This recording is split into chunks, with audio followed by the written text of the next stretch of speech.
अस्सलामुअलैकुम everyone and welcome to my YouTube channel study station. उम्मीद करता हूँ कि आप सब लोग खैर आफियत से होंगे। Dear viewers, as you know, we were discussing chapter 6 from ninth class English, the value of time. इसके हमने 5 पैराग्राफ्स डिस्कस कर ली हैं and in this video we are going to discuss paragraph number 6। इससे पहले जो पैराग्राफ हम पढ़ रहे थे उसके अंदर दादा जान ने तासीर को इंस्ट्रक्शंस दी थी कि आपने एक ही बर्तन एक ही जार के अंदर 3 चीजों को फिट करना है, रेत को भी, कंकरियों को भी और बड़े बड़े पत्थरों को भी। तासीर ने कोशिश की थी लेकिन वो उन चीजों उस बर्तन के अंदर इन 3 चीजों को फिट नहीं कर पाया था। सो व्हाट इज नेक्स्ट, तो हम इस पैराग्राफ के अंदर देखते हैं कि आगे की कहानी किस तरह से चलती है। So here we go. सबसे पहले मैं आपके सामने पैराग्राफ नंबर 6 पढ़ देता हूँ, फिर हम इंशाल्लाह इसकी ट्रांसलेशन की तरफ आएंगे। Let me show you something, his grandfather replied with a smile. He emptied the jar and methodically placed the large rocks inside first. Later, he added the pebbles, which fit in the spaces between the rocks. Finally, he poured the sand, which filled the gaps left by the pebbles. To Tasir's amazement, everything fitted perfectly. Ji dear viewers, ये था जी आपका paragraph number 6। अब बारी आती है जी इस paragraph को discuss करने की। तो हम इस पैराग्राफ के अंदर जो सारे वर्ड्स हैं उनको वर्ड बाय वर्ड देखेंगे कि उनका मीनिंग क्या होता है। So here we go. Let me, मुझे इजाजत दो, शो दिखाने की, यू तुम्हें, समथिंग कोई चीज। अब दादा जान ने जब देखा कि तासीर से वो टास्क पूरा नहीं हुआ तो वो तासीर से कह रहा है कि मुझे इजाजत दो कि मैं तुम्हें कुछ दिखा सकूं, मुझे तुम्हें कुछ दिखाना है या मुझे तुम्हें कुछ दिखाने दो।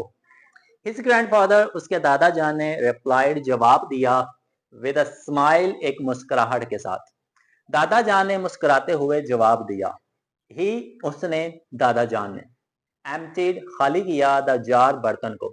तो दादा जान ने बर्तन को खाली किया, जार को खाली किया, मर्तबान को खाली किया।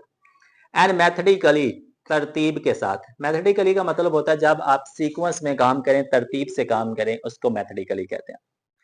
और उन्होंने तरतीब से प्लेस्ड रखा, रखे द लार्ज रॉक्स, बड़े बड़े पत्थर, इनसाइड फर्स्ट, सबसे पहले।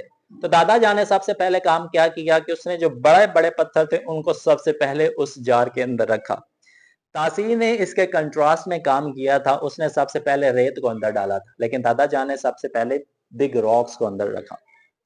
लेटर, बाद में, ही एडेड, उन्होंने इजाफा किया, द पेबल्स, कंकरियों की।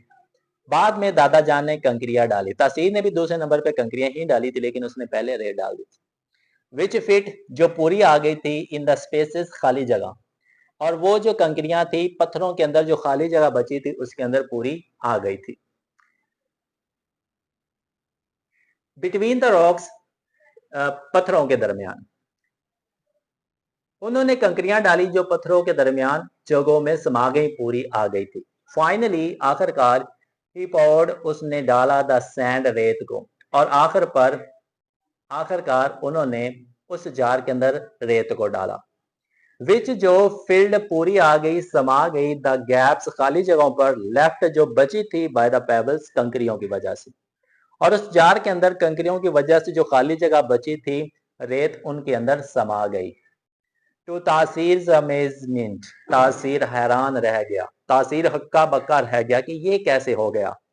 एवरीथिंग, हर एक चीज, फिटेड, पूरी आ गई थी, परफेक्टली, अच्छे तरीके से।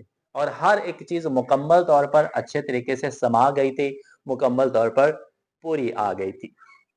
जी dear learners, so this was your paragraph number 6। तो इसके अंदर आपने देखा कि जो टास्क तासीर से पूरा नहीं हो पाया था वो दादा जान ने उस टास्क को पूरा कर दिया था। Basically this was an example, ये एक मिसाल दी गई थी लेकिन इसके पीछे एक हिडन मैसेज है। वो दादा जान तासीर को क्या मैसेज देना चाहते हैं, वो basically the value of time ही है कि आपने वक्त की कदर किस तरह से करनी है। और यही जो चीज हम तक पहुंच रही है वो इस स्टोरी के जरिए या इस एग्जाम्पल के जरिए हम तक पहुंच रही है।